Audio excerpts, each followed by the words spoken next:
ప్రముఖ కన్నడ నటుడు ఉపేంద్ర ఆయన భార్య ప్రియాంక ఫోన్లో సైబర్ మోసగాళ్ల చేతిలో హ్యాక్ అయ్యాయి. ఈ విషయాన్ని ఓ వీడియో ద్వారా ఉపేంద్ర స్వయంగా వెల్లడించారు. మొదటగా తన భార్య ప్రియాంకకు తెలియని నంబర్ నుంచి ఆన్లైన్ ఆర్డర్ మెసేజ్ వచ్చిందని, అది నిజమని నమ్మిన ఆమె చివరకు హ్యాకర్ల చేతిలో మోసపోయిందన్నారు. ఇదే తరహాలో తనకు ఒక మెసేజ్ వచ్చిందని కొంతవరకు నమ్మి మోసపోయినట్లు ఉపేంద్ర తెలిపారు. ನಮಸ್ಕಾರ. ದಯವಿಟ್ಟು ಎಲ್ಲರಿಗೂ ಇನ್ಫಾರ್ಮ್ ಮಾಡ್ತಾ ಇದೀವಿ ವಿಷಯ. ಪ್ರಿಯಾಂಕಾಗೆ ಬೆಳಿಗ್ಗೆ ಒಂದು ನಂಬರ್ ಬಂತು, ಯಾವುದೋ ಹ್ಯಾಶ್ ಟ್ಯಾಗು ಈ ನಂಬರ್ ಮಾಡಿ ಆ ನಂಬರ್ ಮಾಡಿ ಯಾವುದೋ ಒಂದು ಅವಳು ಆರ್ಡರ್ ಮಾಡಿದ್ಲು, ಅದು ಬರುತ್ತೆ ಅಂದ್ಬಿಟ್ಟು ಯಾರೋ ಒಬ್ಬ ಹ್ಯಾಕರ್ ಈ ಥರ ಫೋನ್ ಮಾಡಿ ಅವಳ ಅಕೌಂಟ್ನ ಹ್ಯಾಕ್ ಮಾಡಿದ್ದಾರೆ. ನನ್ನ ಕೈಲೂ ಗೊತ್ತಿಲ್ಲದೆ ಪ್ರಿಯಾ ಅವರು ಇದನ್ನು ಮಾಡಿಸಿದ್ರು. ನಾನು ಫೋನ್ ಮಾಡಿದೆ. ಮೋಸ್ಟ್ಲಿ ನನ್ನ ಫೋನು ಪ್ರಿಯನ್ ಫೋನು ಹ್ಯಾಕ್ ಆಗಿರುತ್ತೆ. ನನ್ನ ಫೋನಿಂದ ಅಥವಾ ಪ್ರಿಯಾ ಅವ್ರ ಫೋನಿಂದ ಯಾವ್ದಾರ ದುಡ್ಡು ಕಳಿಸಿ ಅಂತ ಮೆಸೇಜ್ ಬಂದರೆ ದಯವಿಟ್ಟು ಯಾರು ದುಡ್ಡು ಕಳಿಸ್ಬೇಡಿ.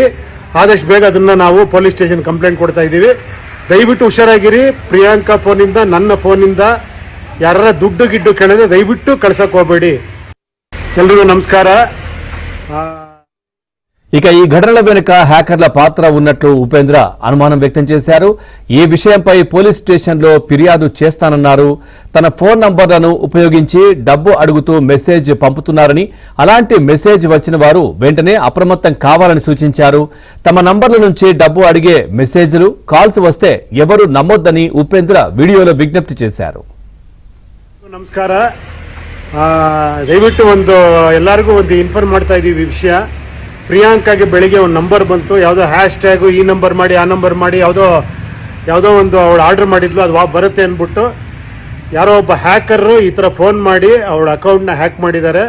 ನನ್ನ ಕೈಲೂ ಗೊತ್ತಿಲ್ಲದೆ ಪ್ರಿಯಾ ಅವರು ಇದನ್ನು ಮಾಡಿಸಿದ್ರು. ನಾನು ಫೋನ್ ಮಾಡಿದೆ. ಮೋಸ್ಟ್ಲಿ ನನ್ನ ಫೋನು ಪ್ರಿಯನ್ ಫೋನು ಹ್ಯಾಕ್ ಆಗಿರುತ್ತೆ. ನನ್ನ ಫೋನಿಂದ ಅಥವಾ ಪ್ರಿಯಾ ಅವ್ರ ಫೋನಿಂದ ಯಾವ್ದಾರ ದುಡ್ಡು ಕಳಿಸಿ ಅಂತ ಮೆಸೇಜ್ ಬಂದರೆ ದಯವಿಟ್ಟು ಯಾರು ದುಡ್ಡು ಕಳಿಸ್ಬೇಡಿ. ಆದಷ್ಟು ಬೇಗ ಅದನ್ನು ನಾವು ಪೊಲೀಸ್ ಸ್ಟೇಷನ್ ಕಂಪ್ಲೇಂಟ್ ಕೊಡ್ತಾ ಇದ್ದೀವಿ. ದಯವಿಟ್ಟು ಹುಷಾರಾಗಿರಿ. ಪ್ರಿಯಾಂಕಾ ಫೋನಿಂದ ನನ್ನ ಫೋನಿಂದ ಯಾರ ದುಡ್ಡು ಗಿಡ್ಡು ಕೇಳಿದ್ರೆ ದಯವಿಟ್ಟು ಕಳ್ಸಕ್ಕೆ ಹೋಗಬೇಡಿ.